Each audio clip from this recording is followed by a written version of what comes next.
of the place while the master is away. There is no way out of here. It will be dawn soon. There is no way out of here.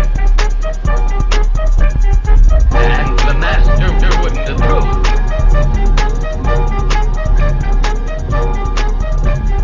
And the master wouldn't approve.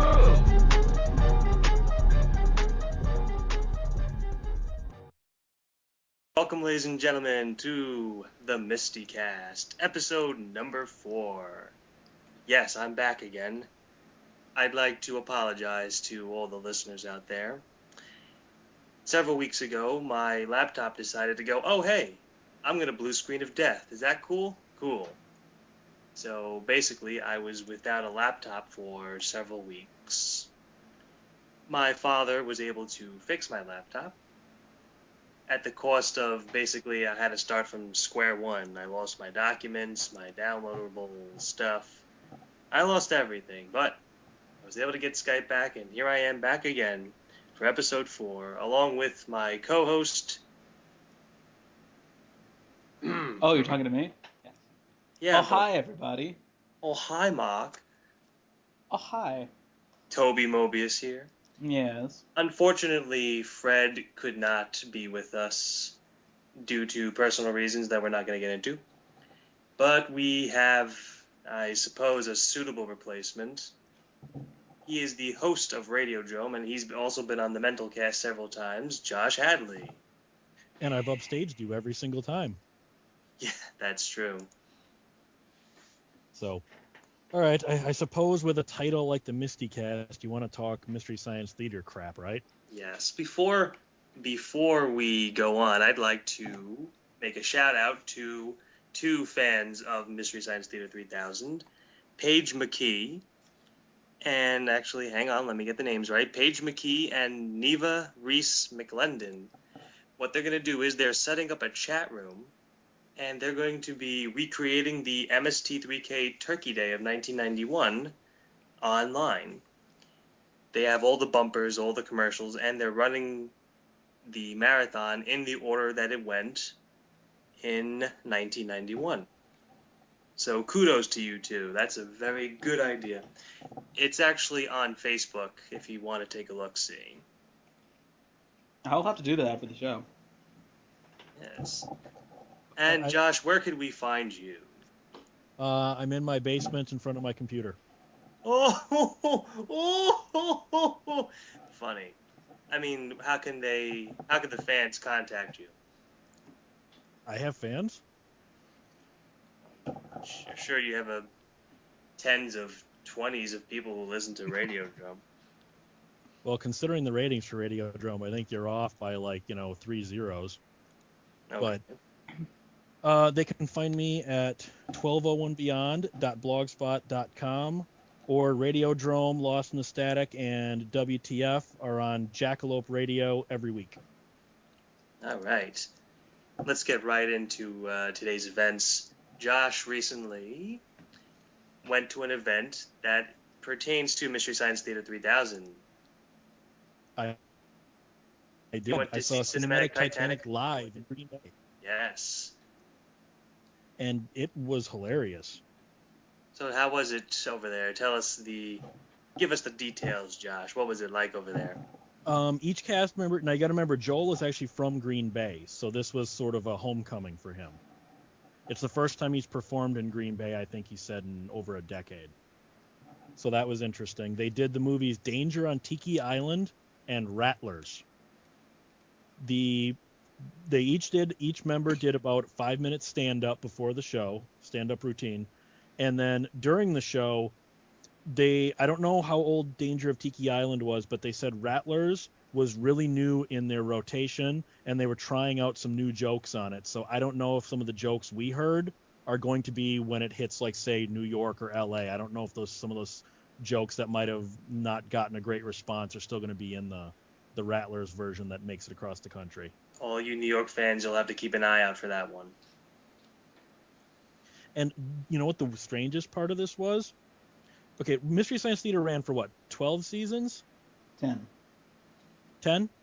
Well, 10 national. Well, okay, let's say just over a decade, and never hearing them swear other than an occasional whoopty shit in the movie, hearing them make hardcore sex jokes and a couple of camel toe jokes in this was a little disconcerting. I wasn't used to that from these guys. Who would you say was the funniest performer that night? No, I don't know if these were ad libs or if these were in the script, but they had a lot of Wisconsin centric jokes during Rattlers. So I don't know if they did that just for this performance or if they're gonna stick with those. But Mary Jo and TV's Frank seem to get some of the best zingers. And how about in terms of their stand-up routines? Did anybody fall flat? No, I don't really want to, criticize him, but Josh, Jay Elvis, as he goes now, he just, I don't know, his stand-up wasn't very funny, but then I've seen his stand-up before, and it wasn't very funny then. So I don't know, it's just, I don't get his humor, I guess. I don't get where his humor comes from. I've always considered Josh to be extremely dull and very dry. I didn't like his Tom Serval at all. Yeah, his stand-up, it was easily the weakest. I mean, Mary Jo had some interesting ones. They were jokes you could see coming a mile away, but the way she delivered them made them still be funny. Well, she does have that great comedic timing, I think. Like, she said she had her new book, and she's going to read a few words from her book. She'd open up a page and go, the. Open up another page, she'd go, that. And whatnot, and she did that at three or four words, and I thought, okay, the joke I saw coming a million miles away, but her delivery was still funny. She was still funny doing it. It's interesting. And of course, did Joel have his props with him, or did he just do regular stand-up? He had a couple of props. He had one prop joke, and he used a member from the audience on it. It wasn't one of the best. It almost looked like he improvised it, like he came up with it earlier that day. But he didn't do a lot of the prop jokes. He told a couple of stories that I'd say have 50% truth, 50% exaggeration for comedy. Have either one of you ever seen Joel on the Young Comedian special that he did for HBO years ago? No. I have not. It was the one hosted by John Candy. And actually, no, I believe it was the Smothers Brothers that hosted that one. Well, either way, he was easily the funniest one. And it really shows that I think he really should have done more stand-up right after he stopped Mystery Science Theater 3000. I saw him on Saturday Night Live. I saw his stand-up on that. Yeah, I've seen that. Did he do the Batman joke where he was like, okay, I need you guys to turn your TV sideways for this joke to work? And he would pretend to be climbing up a rope in a Batman mask? I don't remember. I don't think so. It's been a while since I've watched it. And at this show, I got a couple of VHS tapes autographed, and I got my picture taken with Joel and Trace, though. That was pretty cool. Nice. Did you get to talk to them, or was it just a bang, they had to get through the whole line? It was pretty much, you got about 2 sentences out, and then you're ushered to the next person. Because I got the autographs by every member of the cast. And there was one really funny, obviously ad-libbed moment when the projection that they used to put the movie up is clearly off of a laptop. You can see the loading screen off of the DVD and whatnot. Mm-hmm. And for whatever reason, it wasn't loading. And I don't know if Mary Jo knew her mic was open or not, but she goes, I think those riff track guys are sabotaging us again. And I thought, okay, that was really funny and probably not scripted. Is there any bad blood between them? From what I've heard, no. From what I've heard, that they're all still friends. But I think professionally, there's probably competition between the two camps professionally because they're kind of doing the same thing. I've heard that both Joel and Mike have shot down requests for the two groups to do like a collaboration. Like, no, we're not going to do that. I've kind of heard the same thing, but who knows how much truth there is to that. Oh, they did. I want to point out they did have one really funny self-referential joke during Rattlers. Have either of you ever seen Rattlers? No. Okay, it's a late 70s, obviously killer rattlesnake movie, and so it takes place in the desert. And there's a shot where the sun is coming up, so they're just silhouettes across the horizon. And Joel goes, "Oh my God, silhouettes! How cheap!" Mm-hmm. I thought, okay, that was really funny. I really liked that joke. I think one of the funnier self-referential jokes was on Futurama, where they did. Don't talk during the movie. Yeah, that's it. Yeah, I remember that one. I laughed. I didn't know if that was actually them or not, or if it was just, the Futurama cast trying to do. I'm sure it was probably a sound-alike. Yeah, so I doubt they'd get, because I think Crow was the only one that talked in that. Yeah. And I don't even know. God, who knows what Crow they would have gone after. I guess if I had to take a guess, they'd probably go after Bill more than Trace.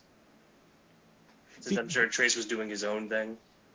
But to me, like, Trace doesn't seem, if you've ever heard him speak just like at a con or something, he basically talks like Crow. It's weird hearing Crow's voice come out of this guy. He's not really doing a voice. When he did Crow, he basically just talked. Well, that's the same way with Bill. Bill sounds exactly like Crow, too. I mean, because I don't think he's trying to put on a voice. It's just his voice. Well, because like Tom Servo, or you can hear. You can hear that there's a voice behind Tom Servo. There's they're trying to not sound like whichever actor it is at the given time. What do you think, Toby? Well, I always hear Kevin Murphy as Tom Servo and vice versa, so I mean they pretty much have the same voice. And I think that's true for all the puppeteers except for Trace in the earlier episodes where he was using like the baby voice.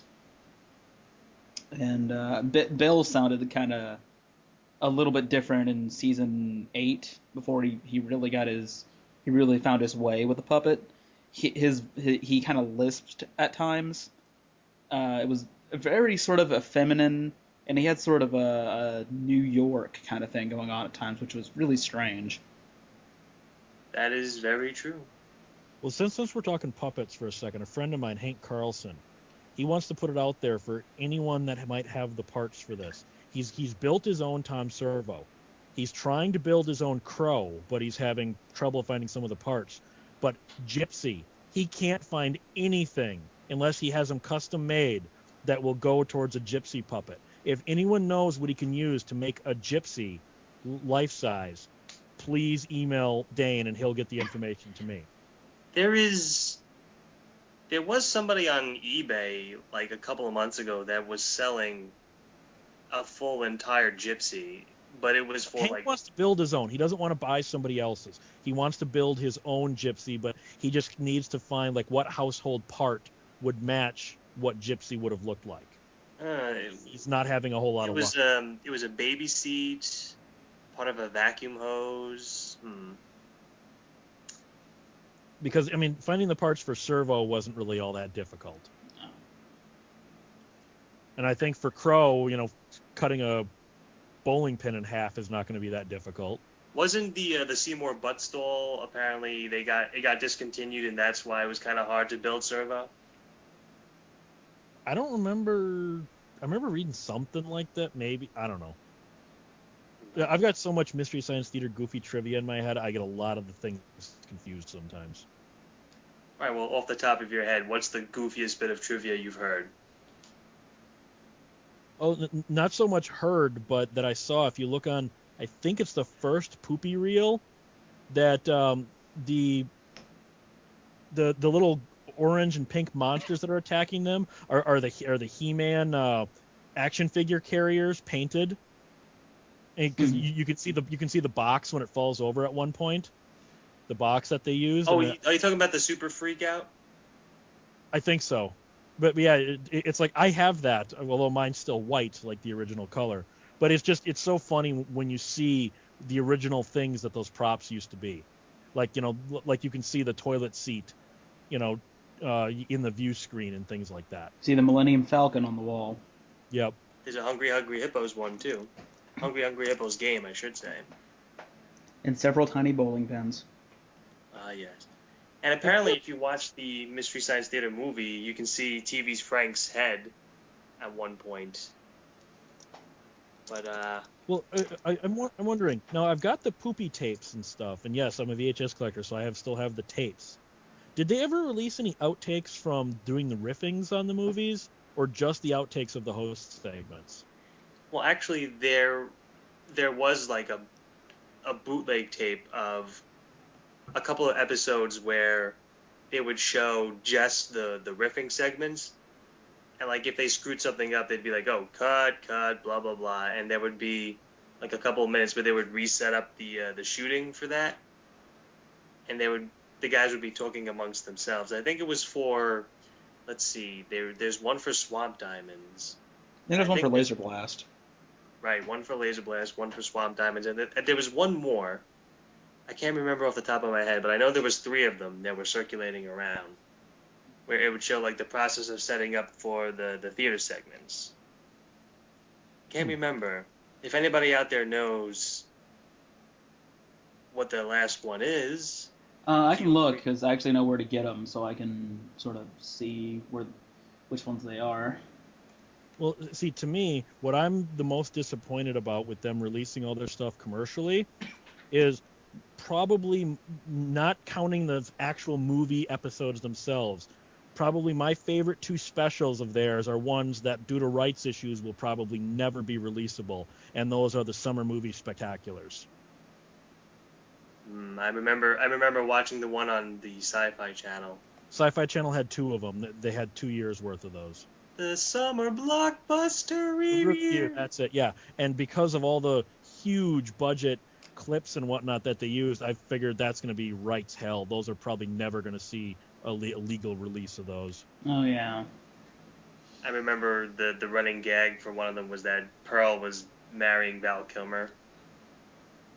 The thing I remember is my wife hates that show. And one of the riffs they made on the Titanic trailer actually had her laughing, and she tried to not let me know that she was laughing at it because of how much she hates Mystery Science Theater.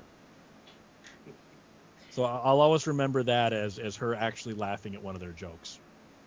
Okay, I found the list of episodes, and I don't see Laser Blast on here, though I thought there was one.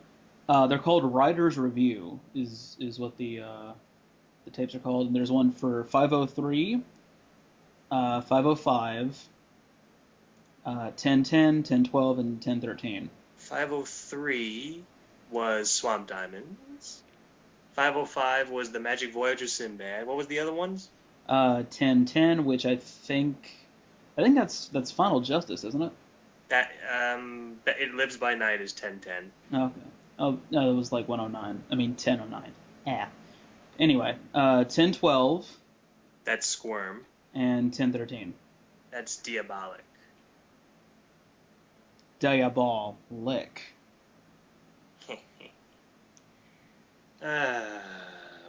Well, I wanted to ask you guys. So, obviously the KTMA episodes can never be released.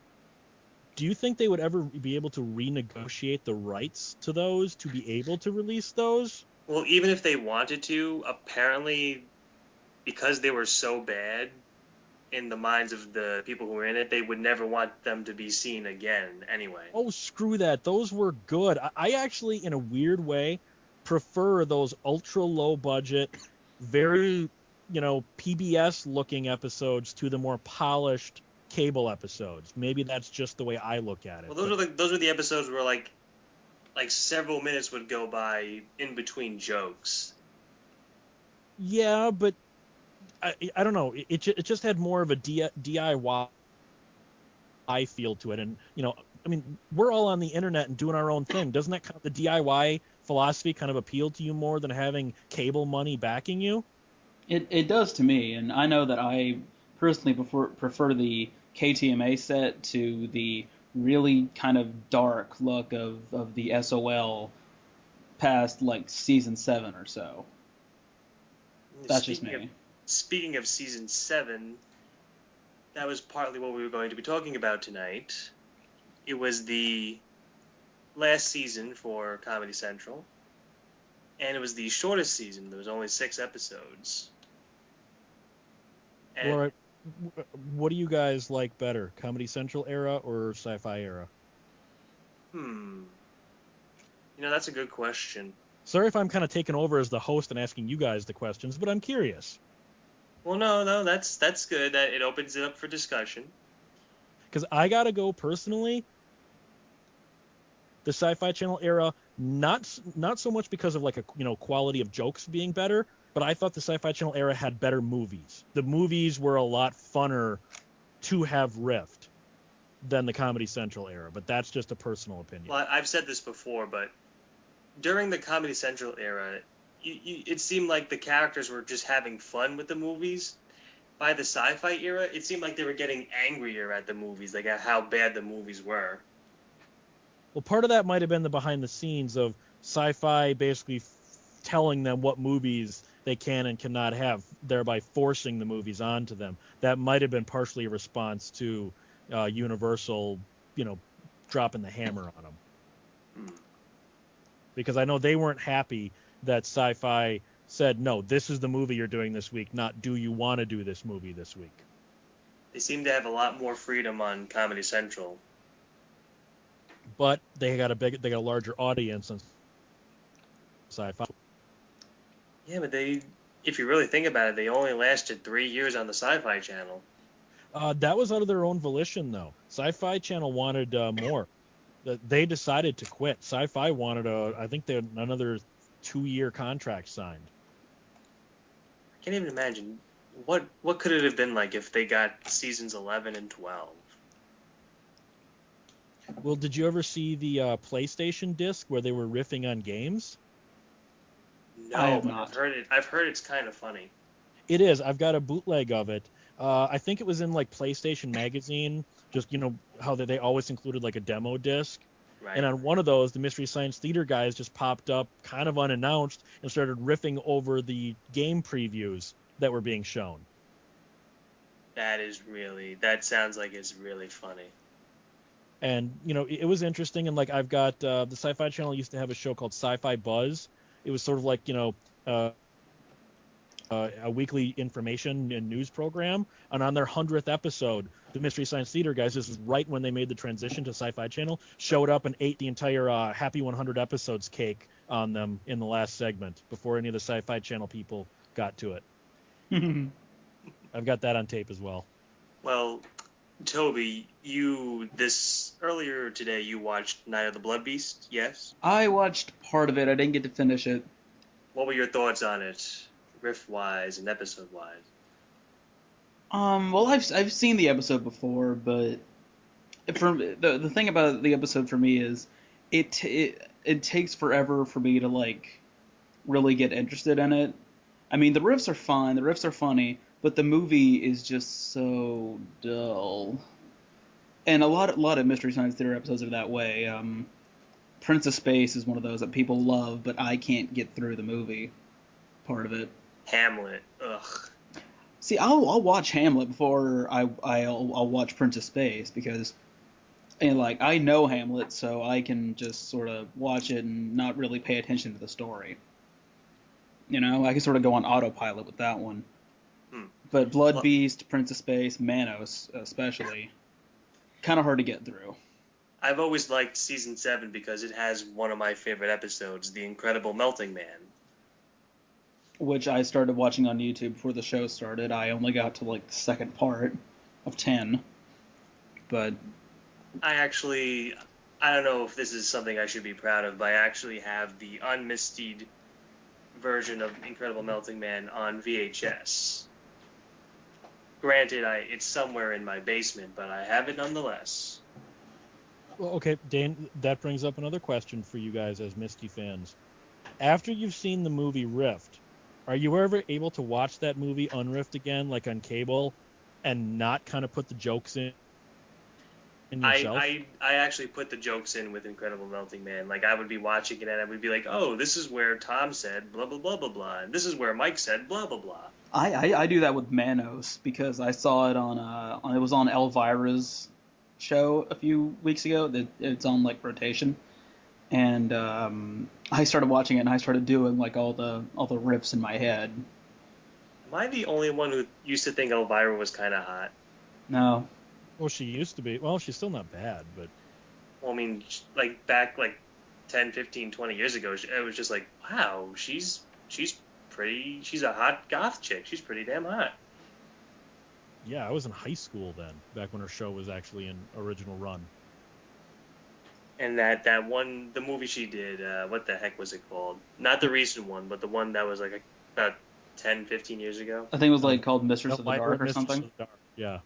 Oh, all right, well, there you go. And W. Morgan Shepherd from Max Headroom plays her uncle in that. Right, yes, I remember that. Another thing about season 7 was at the time, it was the final episode, Laser Blast, where Dr. Forster becomes reborn as a baby. And everybody turns into star children and they all fly off. If either one of you remembers that episode, if they never went to sci-fi, do you think that would have been a satisfying conclusion to the show? I personally would have been furious. You personally would have what now? I would have been a little, I would have been irritated. Why is that? I don't know. For a show like Mystery Science Theater, where there was, I don't want to say there was like an overarching plot, but there was a plot behind the segments, and that was, will Mike and the robots get off the ship? And if they just sort of float away into space and Forrester becomes a baby, I don't know, I just would have thought it was a weird ending to a show, and honestly, I like the host segments of the Sci-Fi Channel era better, especially Revenge of the Creature, which is one of my favorite episodes, has really good host segments, and I like how everything kind of comes back together. Well, all right, Toby, then let me ask you something. Yeah. Is you being frustrated at that ending, you looking at it knowing how the show actually ended, or if you would have been watching it at that time and not knowing what came later, would that have still pissed you off? If I was watching it and didn't know what was coming next, if I thought that the show had ended there, and you know, mind you, I was like 4 or 5 when that episode premiered. I'm 18. I was in high school. I'm 18. I'm 36. In fact, the first time I saw Mystery Science Theater was in '99. I was a little kid. I turned it on, got bored, and changed the channel. And for that, I apologize. As you should. I should. What do you think of the proper ending? What do you think of the proper ending with them crashing and getting in a basement apartment in Milwaukee? I actually really like that ending, and I like that episode. Diabolic is probably my second favorite episode of the series. I kind of like how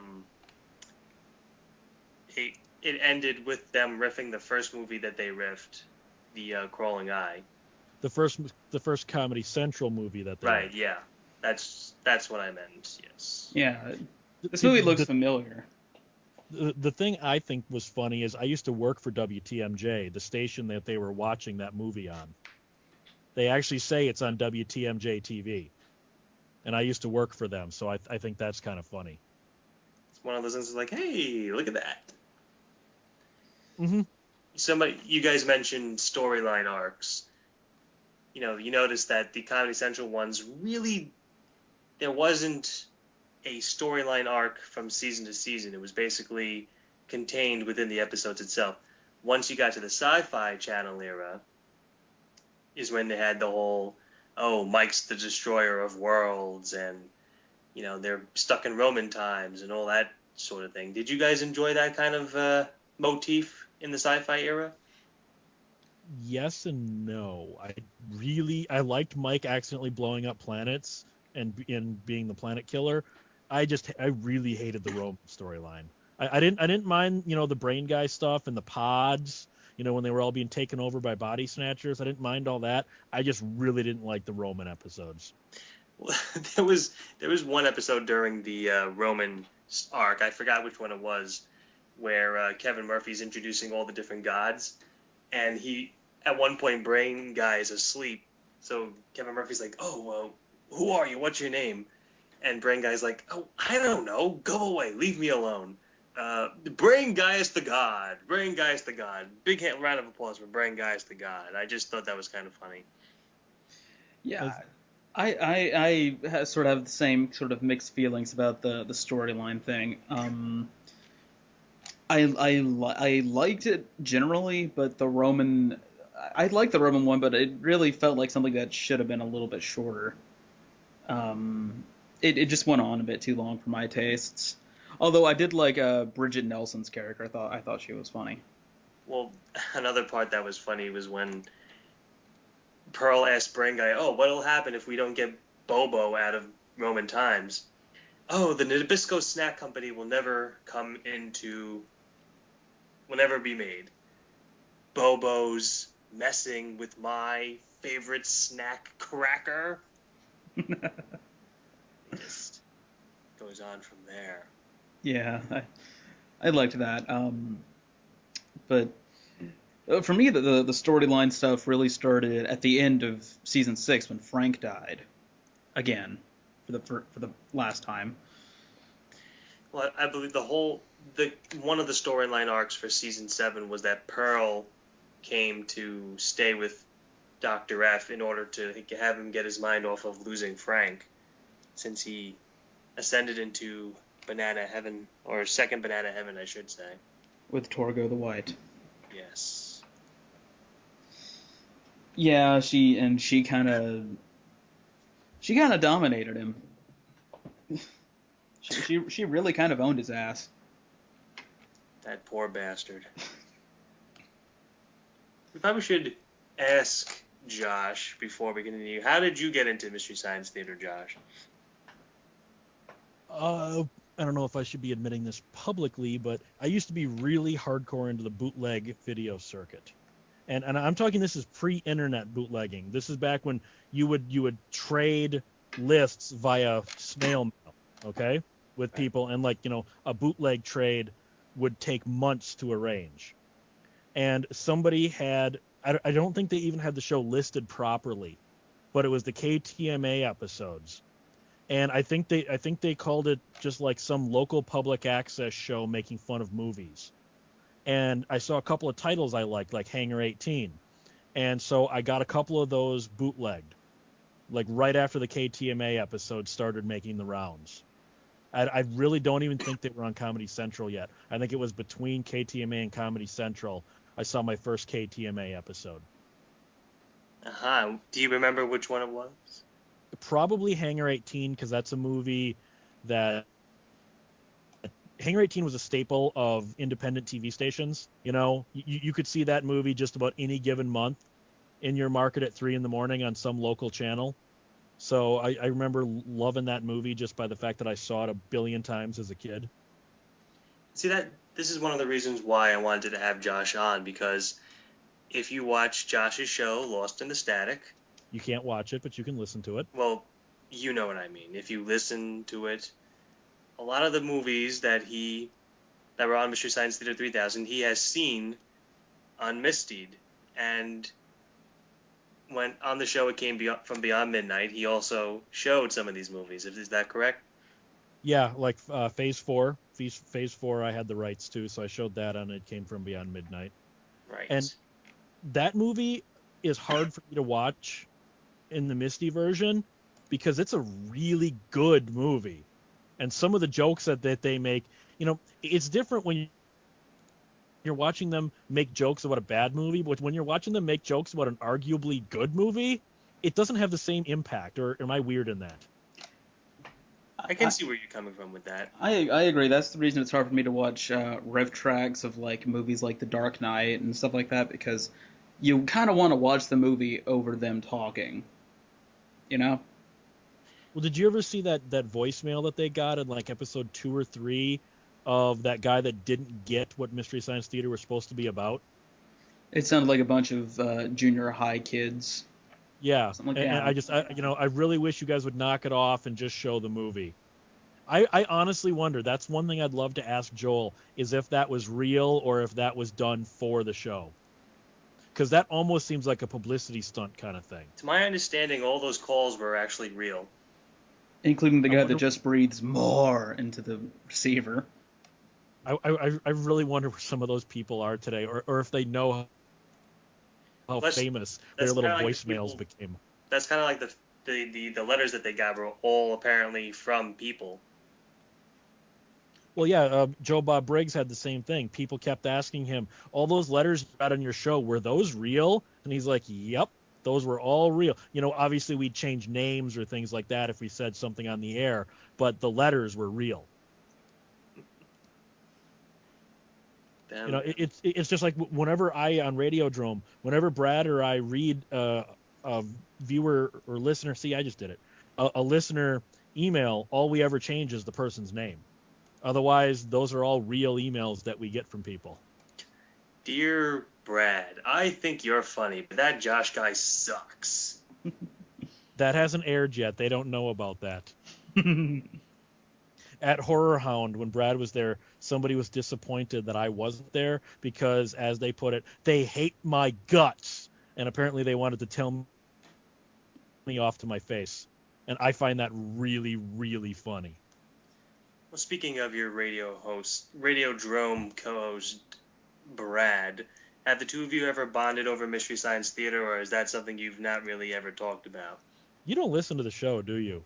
Just like 2 weeks ago, we spent half the show talking about Mystery Science Theater. I'm asking you this question so people who listen to this show can hear you answer it. All right, yes. Brad and I talk about Mystery Science Theater all the time. And when I was at Cinematic Titanic, one of the things I got autographed was my Pod People VHS, which I'm giving to Brad. I'm sure he's going to be speechless. All he has to do is replace it with an unautographed copy so I can still have it in my collection. Oh, so you're going to do a trade for trade, huh? Yeah, I'm sending him the autographed one. And I also got one of those, remember when Rhino put out those 3-tape VHS sets in the 90s? I got one of those autographed for myself as well. Nice. No one really loves Rhino Video anymore because they pretty much screwed up a lot of Mystery Science Theater, if you recall. What do you mean? Like, one of the episodes was missing footage, wrong stingers, crappy. That might not be Rhino's fault. Now, I don't know the story behind the Rhino thing, so I can't speak with authority on this. But I have worked for production companies where they can only put out what they're given. That if that's what, say it was a Comedy Central era episode, if that's what Comedy Central sent them, then that's all they can do with it. So that might go back to whatever Comedy Central's parent company is sending them the wrong tapes or a wrong edit. So Rhino might not be to blame for that. Well, the big one was the Killer Shrews. Part of the prologue in the movie was cut out, so apparently it didn't make any sense at all if the prologue wasn't in it. That like I said, that might have been. It might have come from Comedy Central, maybe when they were doing the Mystery Science Theater hour, when they were editing the movies severely and editing the host segments down. They may have sent them that copy. So it might be Rhino, but it might also be Comedy Central. So you really don't blame Rhino outright until you find out what print they were actually given. If Rhino did the editing, then it's Rhino's fault. If they just put out the print that Comedy Central sent them, then it's Comedy Central's fault. Leave Rhino alone! No, I'm not like that. Rhino screwed up G.I. Joe and Gem and Transformers and so many other 80s cartoons I grew up with. So screw Rhino. Do you see a pattern with Rhino? Yeah, but I'm just saying it might not be their fault. Again, with like the G.I. Joe, Gem, and Transformer stuff, those were all from Sunbow. That might have been the copy Sunbow sent to them. You don't know. Because like it would be really easy to blame Anchor Bay for how bad the 21 Jump Street and Hunter and Wise Guy episodes are that they put out. They're all the syndicated versions, missing all the music and missing, in some cases, up to 3 minutes of footage per episode. But Anchor Bay has outright said, this is what was sent to us by 20th Century Fox. These are the prints we were given. We can't give you uncut prints if they won't give them to us. Or how the show Roseanne, when it was out on DVD, they advertised that it was uncut, but apparently it was not uncut. Ren and Stimpy, my Laserdisc best of set has the actual uncut episodes, yet the DVD set, uncut and uncensored, is missing some of the scenes that are in my Laserdisc set. So Ren and Stimpy is the same way. Uncut my ass. Yeah. Ooh. Naughty, naughty.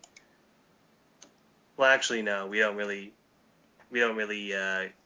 censor curses, so it's not really that big of a deal.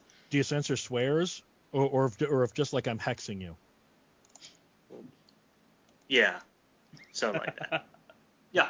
You totally missed the joke, didn't you, Dane? No, I got it. It just wasn't that funny. I thought it was funny, so I screw you. laughed. Yeah, see? And that almost wasn't a forced laugh. Almost. Little. What is your absolute favorite episode of Mystery Science Theater, Josh?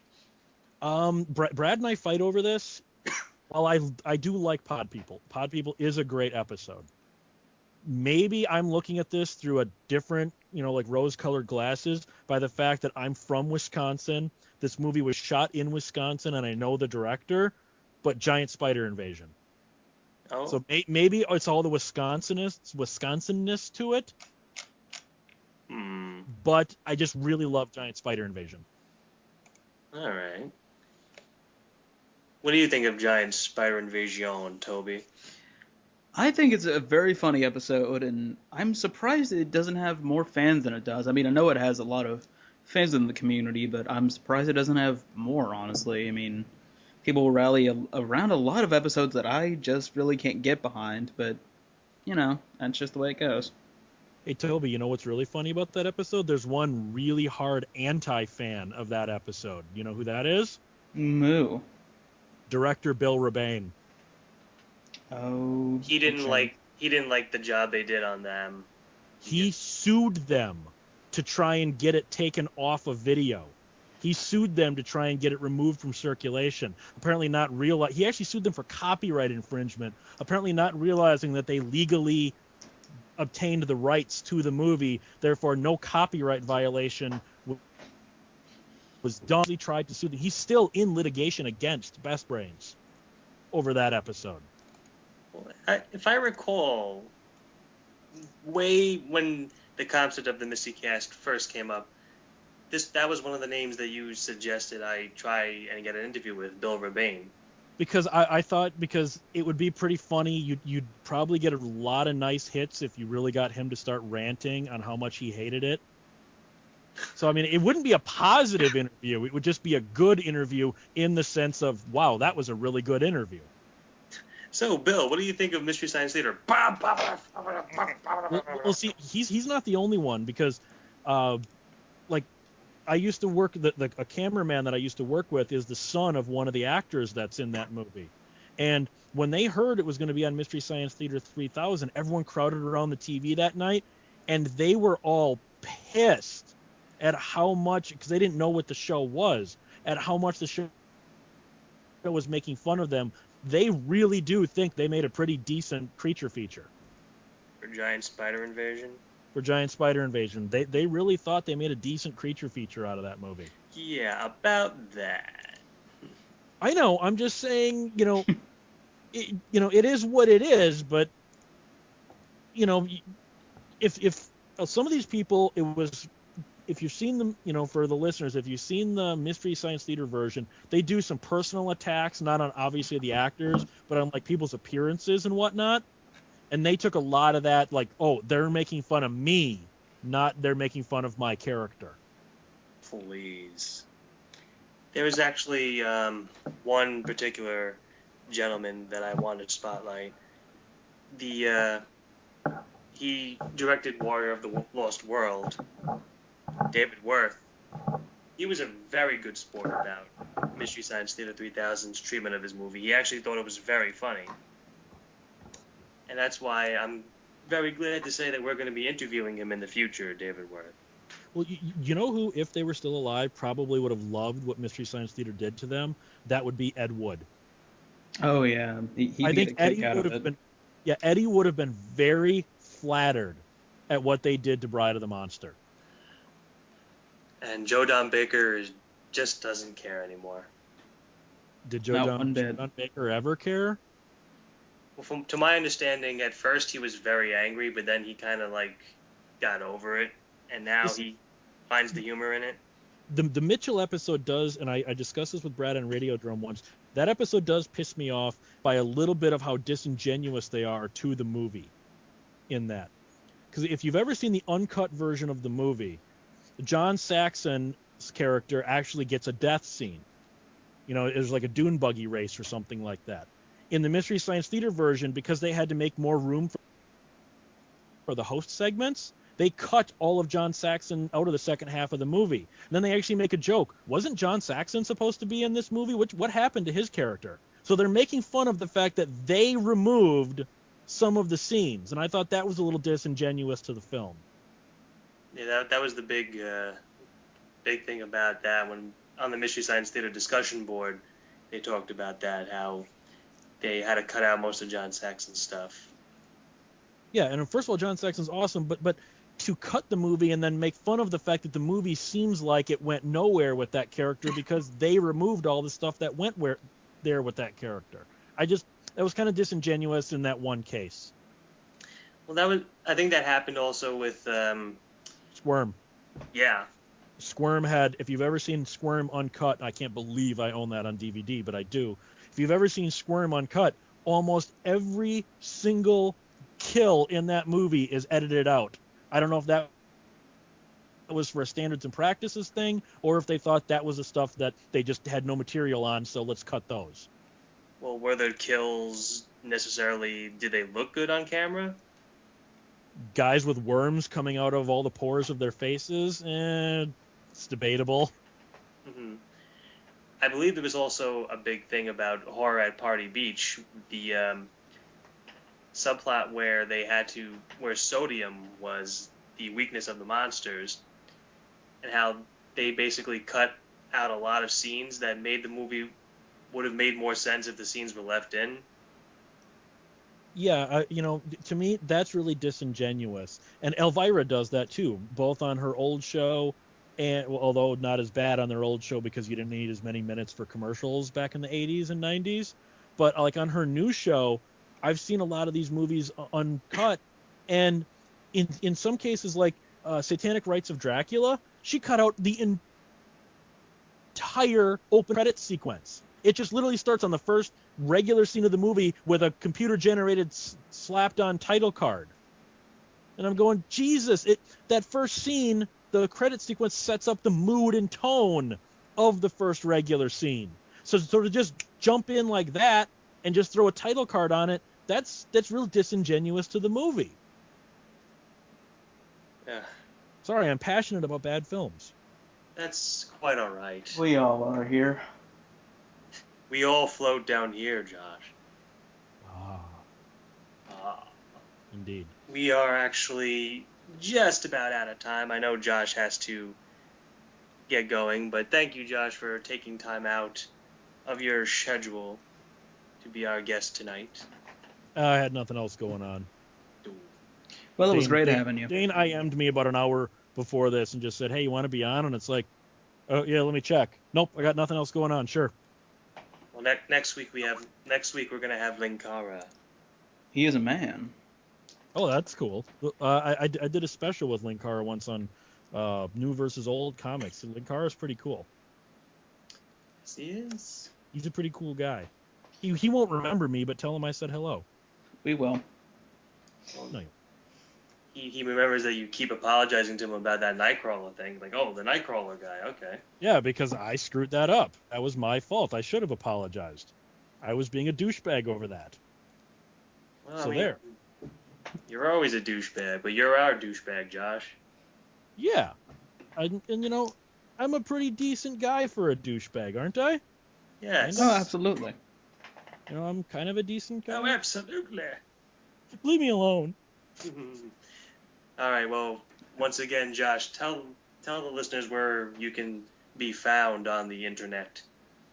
Thank you for putting the on the internet in there. It killed the joke. So 1201beyond at 1201beyond.blogspot.com. Otherwise, Radiodrome, Lost in the Static, and WTF air on jackaloperadio.com, and you can find the archives there. All right. Thank you very much, Josh. And as well as Toby and myself, we thank you for listening. Hopefully we'll have Fred next week when we talk to Linkara. For now, this is Dane Ford Jones signing off for the MSTieCast. Good night, everybody. Good night. Good night.